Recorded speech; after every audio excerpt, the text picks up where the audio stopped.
You know, we all have dreams inside. We dream about traveling. We dream about spending time with certain special people. We dream about doing stuff, you know, learning something, building something. And so often, you know, those things just never come to the fore. They just stir inside us and we just get on with life, you know. My family has been like that. We've been busy. We got married. We got jobs. We had kids. We're mowing the lawn on the weekends, trying to keep up with everything. Bought a fixer-upper that keeps us busy. Well, something happened that transported our life into a whole new way of living.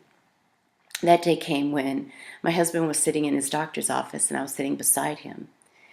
And the doctor spoke the words brain cancer. Now, those are like just about the scariest words you can hear out of a doctor's mouth. And after we had time to think about it and we went home, we decided that that was not a call to die. It was going to be a wake-up call for us to live. And we decided that no more are we going to let those dreams sit dormant. We need to do something. So redeeming the time, we decided to take that trip we'd always talked about taking. We're teachers, our summers are off. We'd always said we wanted to go on the ultimate road trip, so we did. We went and got this travel trailer. We outfitted it.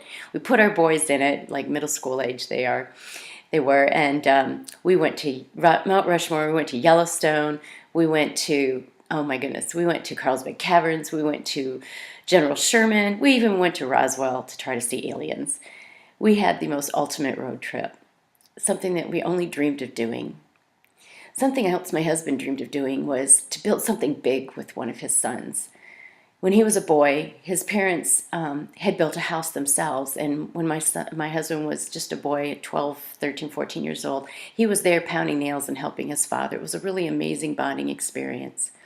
Before we had moved to Hong Kong, we needed to build a small barn to store all our things in because we have some land. And he was able to do that with our older son, Jonathan. He was able to, they pounded nails together, they put that roof up, they raised walls, they did a barn raising together. That was something he only dreamed about maybe doing that someday.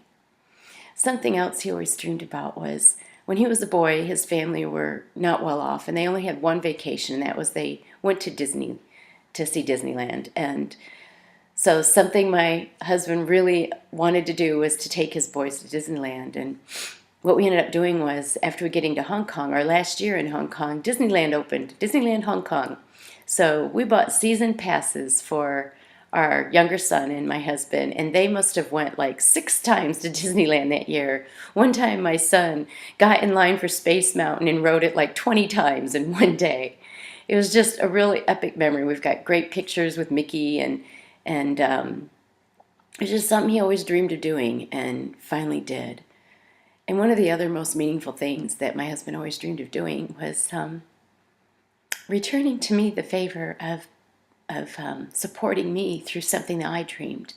And that was getting back to school and getting this degree that I'm in now for a communications degree.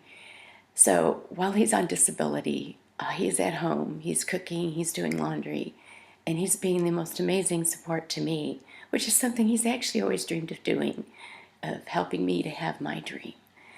And this whole thing of brain cancer, we're just not going to let it scare us and keep us focused on death. Instead, we've decided we're going to focus on living. And I think that's what everybody's dream is about, is really living.